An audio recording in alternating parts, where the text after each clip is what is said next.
Sabe aquela discussão de bar, aquela conversa que todo fã de futebol já teve? Porque alguns jogadores parecem que já nasceram sabendo, com a bola colada no pé, enquanto outros ralam a vida inteira e, bom, não chegam no mesmo nível. A gente sempre se pergunta, um craque é puro esforço e dedicação ou tem alguma coisa a mais ali? Algo escrito no DNA? Pois é, essa é a pergunta de US$ 1 milhão. De um lado, tem a galera que acredita no dom, naquele talento que parece vir do berço, quase mágico. Do outro, a turma que defende o trabalho duro, a disciplina, as milhares de horas de treino debaixo de sol e chuva. Hoje a gente vai tentar sair do achismo e dar uma olhada no que a ciência de verdade tem a dizer sobre essa briga. Ok, então vamos mergulhar fundo nisso. Para acabar com a polêmica, fomos direto nas pesquisas que analisaram o DNA de jogadores de elite. E olha, a resposta que a ciência encontrou é bem mais direta do que a gente imagina. E a resposta é essa aqui. Este gráfico resume o que dezenas de estudos concluíram. Uma maioria esmagadora, 72% das pesquisas, diz que sim, a genética tem de fato uma influência real e muito significativa no desempenho de um jogador. Então, pelo menos no mundo da ciência, esse debate parece ter um vencedor bem claro. Mas calma aí, aqui está o ponto mais importante de todos. Dizer que a genética ajuda não é a mesma coisa que dizer que ela resolve tudo. Pensa assim, a genética pode até te dar as melhores cartas, mas é o treino, a dedicação que vai te ensinar a jogar a partida. Ou seja, é uma peça super importante do quebra-cabeça, mas não é o quebra-cabeça inteiro. Tá, mas como é que a genética entra em campo na prática? Vamos conhecer alguns dos craques desse time genético. E para começar, vamos com o nosso centroavante, o famoso gene da velocidade.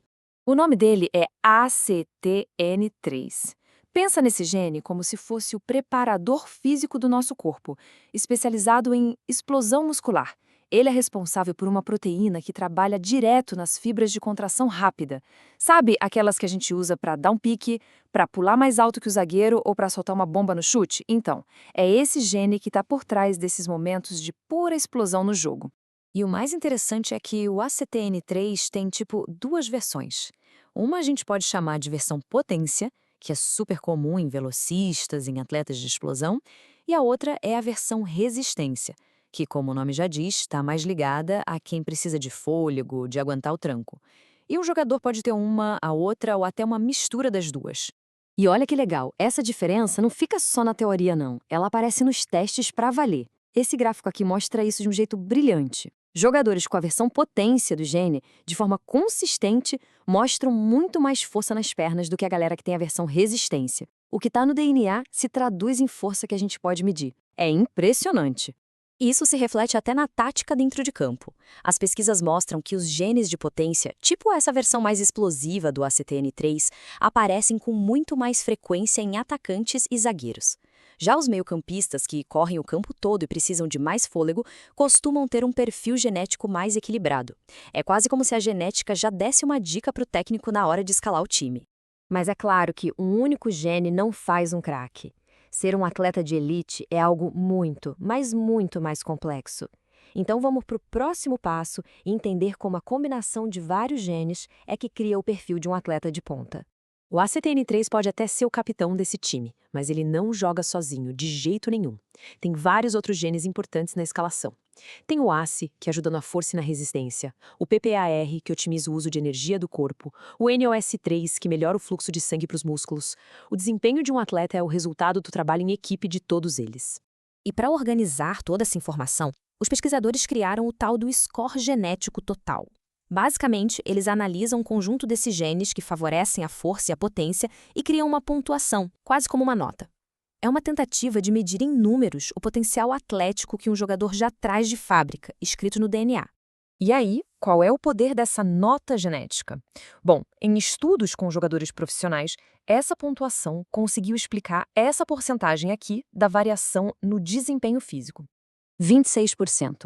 Pode não parecer muito, mas pensa bem, mais de um quarto da diferença que existe na força e na impulsão entre os jogadores pode ser explicada só por esse perfil genético. É uma fatia bem importante. Mas isso também nos diz outra coisa fundamental. Os outros 74% vêm de outros lugares.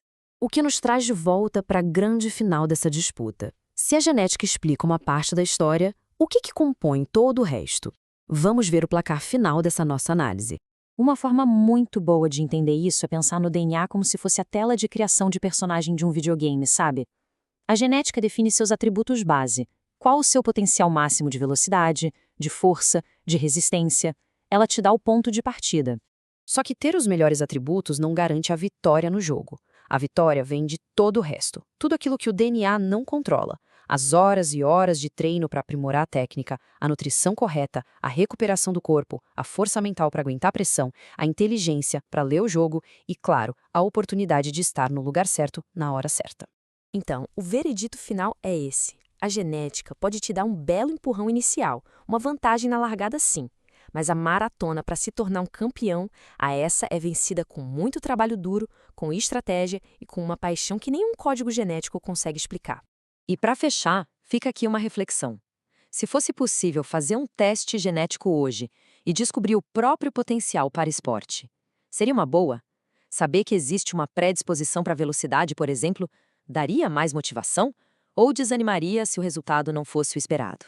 A gente quer muito saber a opinião de todo mundo sobre isso. Deixem aí nos comentários o que vocês acham e se essa análise ajudou a entender um pouquinho mais sobre a ciência por trás do talento, não esqueçam de deixar aquele like e de se inscrever no canal para mais conteúdos assim. Valeu e até a próxima!